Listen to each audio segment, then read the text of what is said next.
Greetings, my dear viewer. You're on the channel The Price of Cheating.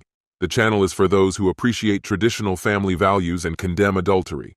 So be sure to subscribe to the channel. Let's get started. As Melody stepped into the house, her voice was tinged with surprise and a touch of annoyance.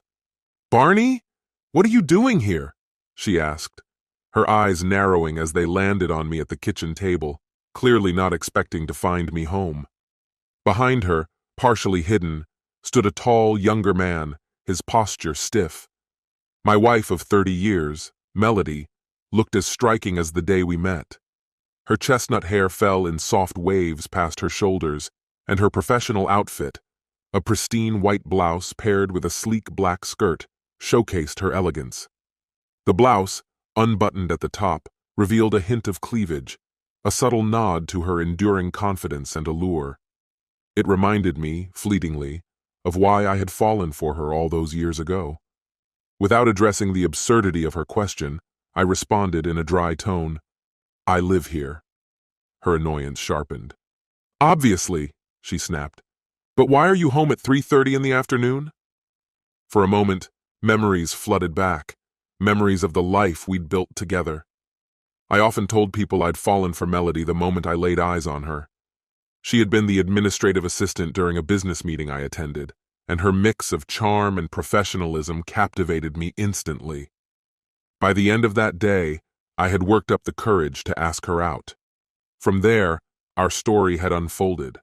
The man behind her finally stepped into view, his sharp features betraying a flicker of unease. It was clear this situation wasn't going the way either of them had expected.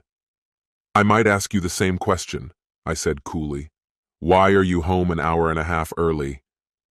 The tension in the room thickened, unspoken accusations filling the air. For nearly 3 decades, I had loved Melody without reservation.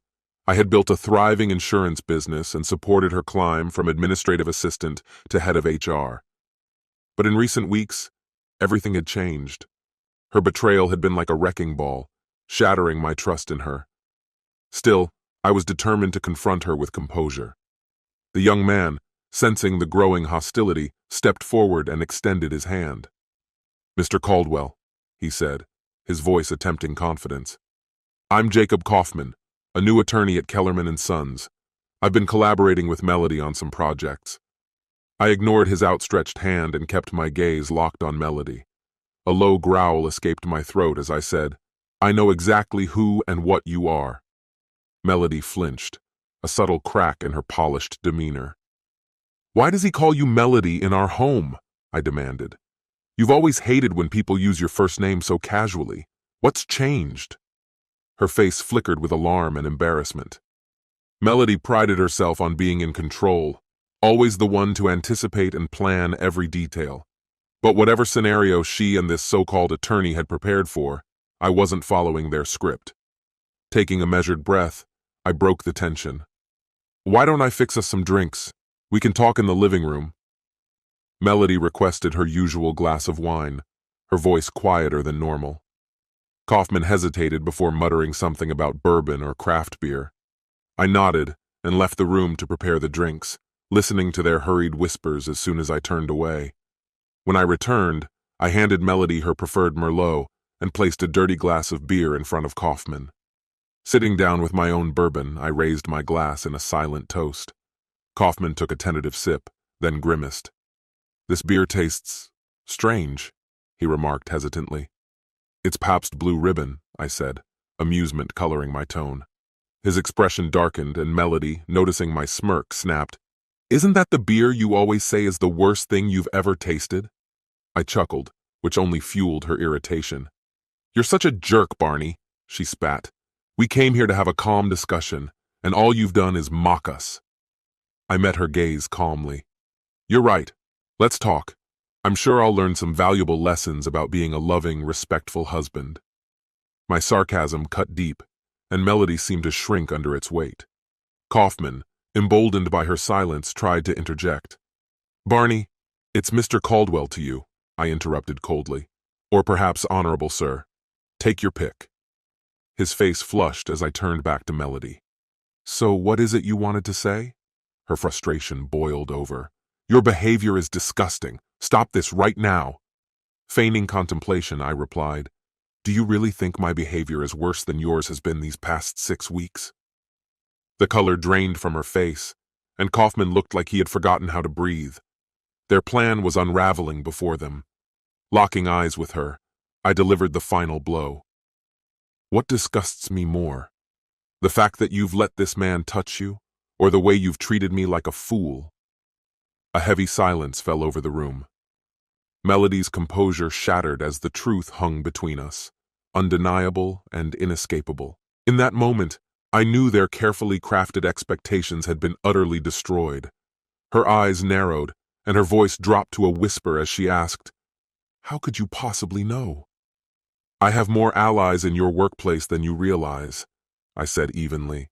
2 weeks ago, an anonymous letter arrived from one of your colleagues. It outlined your affair in detail and included 3 attachments: photos of you and him at a picnic in Middlewoods Park. The images showed you holding hands and kissing. Her face fell as she murmured, I'm sorry you found out this way. She paused, seemingly grasping for words, but I cut her off. Do you want a divorce? I asked bluntly. No, she replied, leaning forward on the edge of the couch, her elbows propped on her knees. Her tone grew desperate. I love you. I don't want a divorce. What Jacob and I have is just a fleeting distraction. She spoke quickly, almost frantically. He's new here, struggling to make friends in Connecticut. Once he settles in and meets someone else, this will end. I swear it's not serious. Her explanation left me cold. That's not enough for me, I said, my voice firm. When I married you, I believed we were committing to a monogamous, loving partnership. Now I see I was wrong. Divorce feels like the only option that aligns with my values. She began to plead. Barney, no. Please don't do this. I don't want a divorce. And deep down, I don't think you do either. This was a one-time mistake, a momentary lapse. It's over now. And it won't happen again. Her voice wavered, and then she continued. I was drawn to Jacob. I needed something exciting in my life, but I promise, it's done. I'll never stray again. I sipped my bourbon, allowing a heavy silence to settle before responding. Your promises mean nothing to me now. You've lied, and everyone knows it. You've shown yourself to be not only unfaithful, but shamelessly so. Her cheeks flushed with anger, but I pressed on. Why should I believe this is the first time? For all I know, you've been doing this for years. Her voice shook as she tried to reason with me. Barney, think about what we've built together. Kelly is married now. We're at a point where we can finally slow down and enjoy retirement. This thing with Jacob, it's nothing. It'll be forgotten soon enough. I rose from my seat and headed to the study, leaving my glass behind. When I returned, I found the two of them huddled on the couch, whispering as if conspiring. Jacob looked up hesitantly and asked, May I say something? Go ahead, I replied, my tone dripping with disdain. He took a deep breath before starting.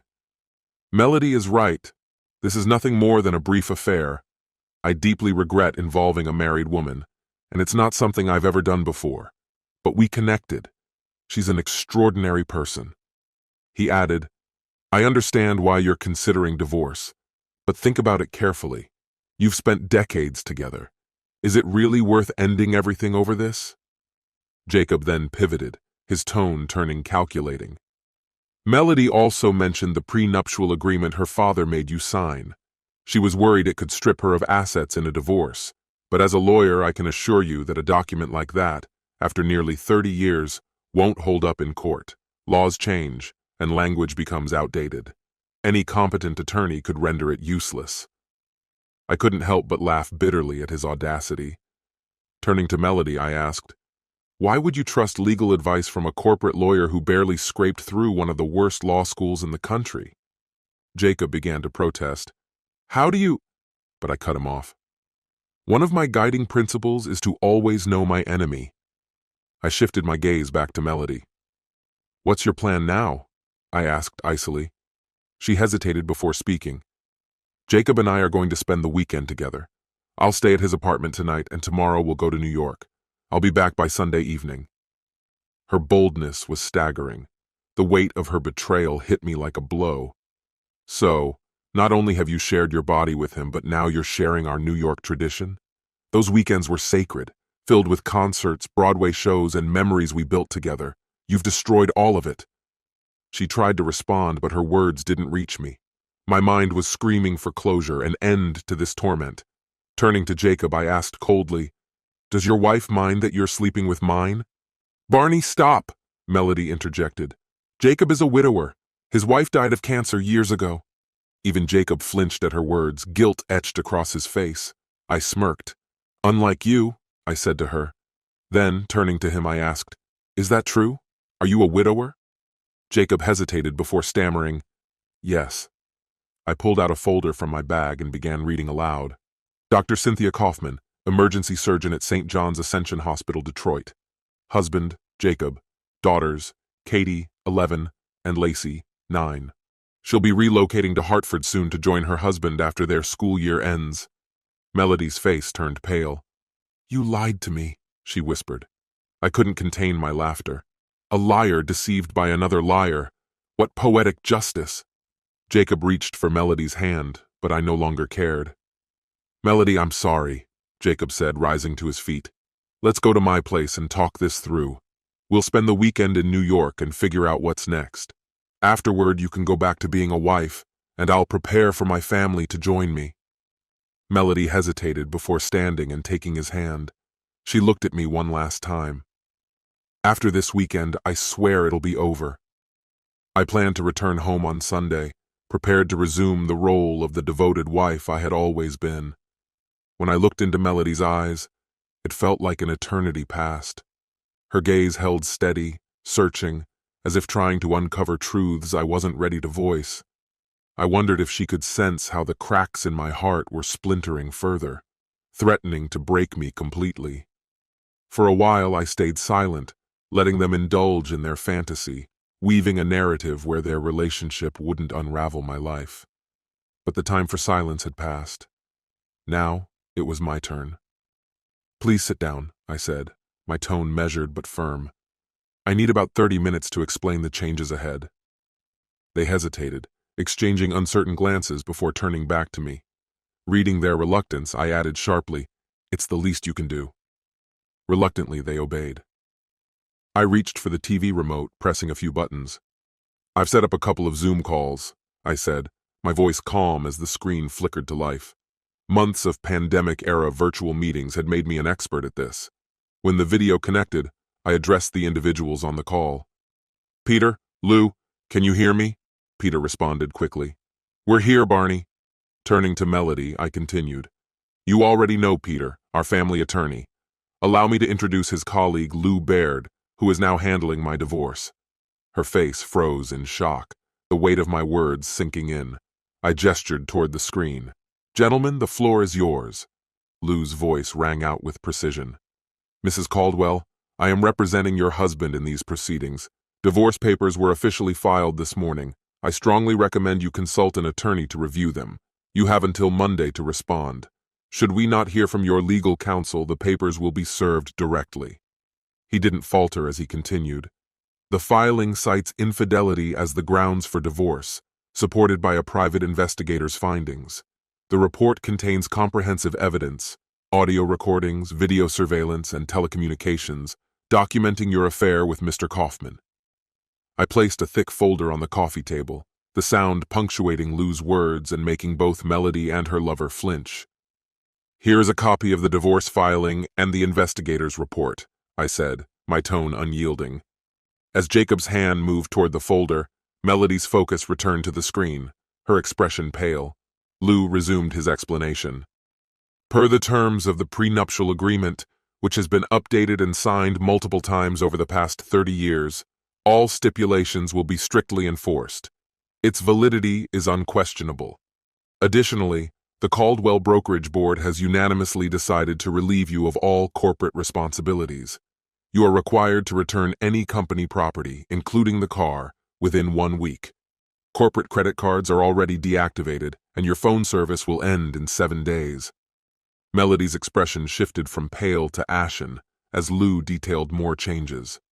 Your joint credit cards and club memberships have been canceled. Joint accounts have been frozen. Under the terms of the prenup, Mr. Caldwell retains the house and 80% of all shared assets.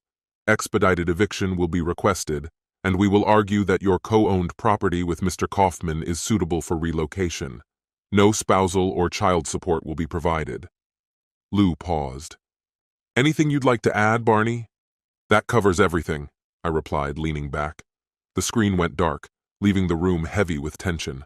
Melody shot to her feet, panic and fury bubbling over. Wait! I need them back! I have questions! I couldn't suppress a bitter laugh. You'll need your own lawyer for that, Melody. Her rage boiled over. You're a bastard, she spat, trembling with fury. I'll ruin you. I turned to Jacob, smirking. Care to explain how she plans to do that, counselor? His silence spoke volumes. Melody collapsed onto the couch, a mix of anger and despair consuming her. Calmly, I picked up the remote again and initiated another call. Jake, can you hear me? The screen flickered to life. Loud and clear, Barney, came the response. But I'm in between calls, so make it quick. Jacob Kaufman, I said, my voice razor sharp. You're fired. Your personal belongings will be boxed and left in the lobby. If they aren't claimed within 24 hours, they'll be disposed of. No recommendation letters will be issued. I shifted my focus back to Melody. Your position at Hartford is terminated. However, we are offering a transfer to Albany. Should you decline, your employment will end entirely. You have 1 week to decide. The call ended, leaving Melody visibly shattered, her tears flowing freely. Jacob, seething with anger, stayed silent. Once more, I lifted the remote, initiating a third call. Dr. Kaufman, are you there? I asked as the screen connected. Both Melody and Jacob stiffened as a striking blonde appeared on the screen. Her expression was cold and unyielding. Jacob, she said icily. It's Cynthia. I've filed for divorce. Expect the papers soon. The children and I will be staying in Michigan. Jacob started to plead, but she cut him off. This is the third time your recklessness has cost you everything. After seeing the investigator's report, I dug deeper. Mrs. Caldwell, are you familiar with someone named Alice Packer? The screen froze on Cynthia's unwavering glare, the room descending into stunned silence. How about Tori Jones or Candy Phillips? Cynthia taunted, her voice laced with exaggerated mockery. Melody remained silent, her face a mask of restraint, which only made Cynthia laugh louder. Oh, don't bother answering, that was rhetorical. I already know they're your colleagues. Did you catch wind of Jacob's little escapades with both of them? Shocking, right? But then again, it shouldn't be. You were just another notch on his belt. So now tell me where to send your things, Jacob. You're officially out of this house. As the screen faded to black, Jacob erupted in fury. I swear I'll kill you, you miserable bastard, he roared, staggering to his feet. Remaining calm, I reached beneath the armchair cushion and retrieved my .45 Colt, aiming it directly at him. He froze mid-step, his face blanching as though he might pass out. His reaction was everything I'd hoped for. The irony wasn't lost on me. He lies, cheats, and yet somehow I'm the one who needs therapy? Smirking, I continued. Funny thing, after sharing our story with Dr. Waters, she asked me something that stuck. Have you ever heard the saying, love is blind? That hit me like a freight train. I realized I'd loved you so blindly that without that anonymous letter, I'd never have seen your betrayal. My love was so all-encompassing that you appeared flawless to me, perfect. But now, I hope you understand this. No one will ever love you as completely as I did. Melody sat on the couch, her arms wrapped around her knees, sobbing uncontrollably. I added, Dr. Waters thinks I should keep seeing her. Talking to someone you trust can be life-saving after a betrayal like this. I never thought someone I cherish so deeply could humiliate me like this. But here's the thing. I'll endure the shame, the heartache, and I'll survive you. Dr. Waters wasn't thrilled about my plans for today, though. She's not a fan of revenge, but she admitted the first 3 Zoom calls were justified. You earned those. She did try to stop me from going through with this 4th call, though. Said it might set me back in my progress. Maybe she's right. It'll probably hurt me more than it helps, but honestly, I don't care, because while this might sting for me, It's going to devastate you. Melody's body stiffened as I reached for the remote again, her expression clouded with dread. I aimed it at the television and pressed play. All eyes turned to the screen, and the moment a familiar face appeared, Melody let out a strangled groan. "No, please, no," she whimpered. "I love you, Dad," Kelly's voice rang out. "I love you too, sweetheart," I replied, not looking away from Melody. "Why?" Melody screamed, her voice cracking with anguish. "Why would you do this to me?" Kelly's tone hardened. "Mom, I heard everything. I heard what you and your idiotic boyfriend discussed over the past hour. I know exactly what you've done, and what you're planning." "You make me sick, Mom," Kelly continued. "Sweetheart, please," Melody pleaded, her voice trembling. "You don't understand. It's not that simple." "Not that simple," Kelly shot back. "I'm 26, married, and living a stable, happy life. This isn't complicated. It's disgusting, selfish, a complete disgrace." Melody's breathing grew uneven. "Kelly, please listen. I've been so lonely since you left. I've missed you so much. It's like I've been wandering in a fog." "So now it's my fault?" Kelly's voice dripped with disbelief. "You're really blaming me for your lies, your betrayal, for the pain you caused Dad. You're unbelievable." Melody dissolved into louder sobs. "Kelly, please don't shut me out like this. I'll come to Boston this weekend and we can talk. I need to see you." "That's not happening," Kelly said firmly. "First, because you'll be in New York with your broke, jobless, recently divorced boyfriend. Don't bother denying it. Second, Scott and I are hosting a gathering with family and close friends, a space where you don't belong." "What gathering?" Melody stammered, her voice cracking. "Kelly, please tell me. I'm your mother." "That's none of your business," Kelly snapped. "But since you're so desperate to know, I'll tell you I'm 3 months pregnant. We're expecting a baby girl in February, and you're not invited." Melody's cries grew frantic. "Kelly Ann, you can't do this. I'm your mother. I demand to be part of this." "Not a chance," Kelly replied icily. "I want my celebration filled with love and joy, not your lies and deceit. Goodbye, Mom." The screen flickered off for the final time. As Melody crumpled on the couch, her sobs shaking her body, I stood up, tucking the gun into my waistband. "I'm heading out for dinner. Be gone by the time I get back." Turning to Melody, I added, "Take your clothes and anything essential. You're not stepping foot in this house again until the divorce is finalized. That should take about a week." I glanced at her boyfriend. "You've seen what I'm capable of. You've got 3 days to leave the state. If you're still here by Monday, I'll make sure you regret it in ways you can't imagine." As I opened the door, I cast one last look at the shattered pair. "Enjoy your weekend in New York. The weather's supposed to be lovely." And with that, I walked out. This concludes the story. If you like it, then put your powerful like and subscribe to the channel.